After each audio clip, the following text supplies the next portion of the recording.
follow me on Instagram, you might have seen that I was in California last month. If you're not, it's at The Girl Gone Green. I learned a lot of zero waste lessons on this trip, so I wanted to share them with you today, as well as some essentials that you might need on your travels for the summer. My name's Manuela, and I am The Girl Gone Green. I'm here to spread sustainability and conscious living. If you enjoyed this video, click that red subscribe button to get notified when I upload a new video, and give this video a thumbs up to let me know you saw it. So I spent 12 days in California. I started off on business in San Diego, then went to Los Angeles to visit my brother, and I got to see some amazing zero wasters. And then I flew to San Ramon, got to do some wine tasting and Livermore, and then went to San Francisco and spent the weekend there, where I got to go to the Zero Waste Youth Convergence, is that what it's called? And I got to meet some more zero wasters, and it was just such a fun overall experience, and I'm really glad I got to do it. So it was a bit of a hectic trip because it was very short turnaround, like 2 days in each city type of thing. I am a little bit more of a slow traveler, but I only had a week, so I did a lot, but I learned a lot. So I wasn't fully zero waste. It was really hard because I didn't have access to a lot of compost during the first half of the trip, which was I was staying at a hotel, I was on business, I didn't really have a lot of time, I wasn't eating a lot. So that was really difficult. And then once I was in San Francisco, composting is really easy. So that was easy. But so I wanted to share with you guys some essentials. So hopefully this helps you. So the first thing I want to include is some sort of shopping bag.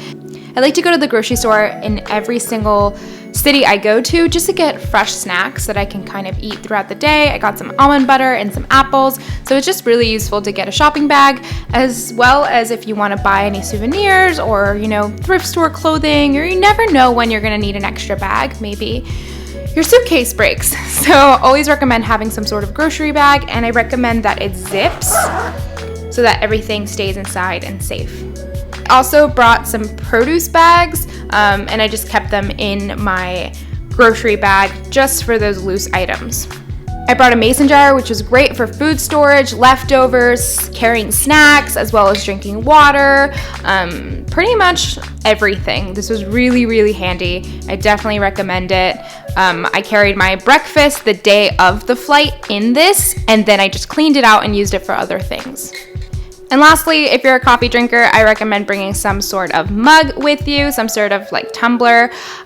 So if I could go back, I would actually bring another water bottle because I drink a lot of water. I don't know if that's bad, but this was not enough for a 5-hour flight. I was very dehydrated, and they won't refill your water bottles with their bottled water. It's against the rules. So I made that mistake. I asked him if he would fill my water bottle up. He said no. Then I said, okay, never mind then. And then he came back and brought me a ton of cups of water. And I was like, no, I don't want these. But it was too late, so I had to drink them. And then I took them off the plane with me to recycle, but still.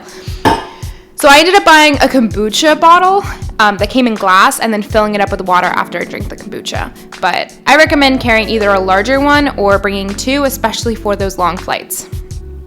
Now, these were literally lifesavers on the trip. We kept eating out a lot, and all of the places we kept going to offered plastic silverware. So I used these so often, they came in handy. And then to go along with that, I brought a napkin.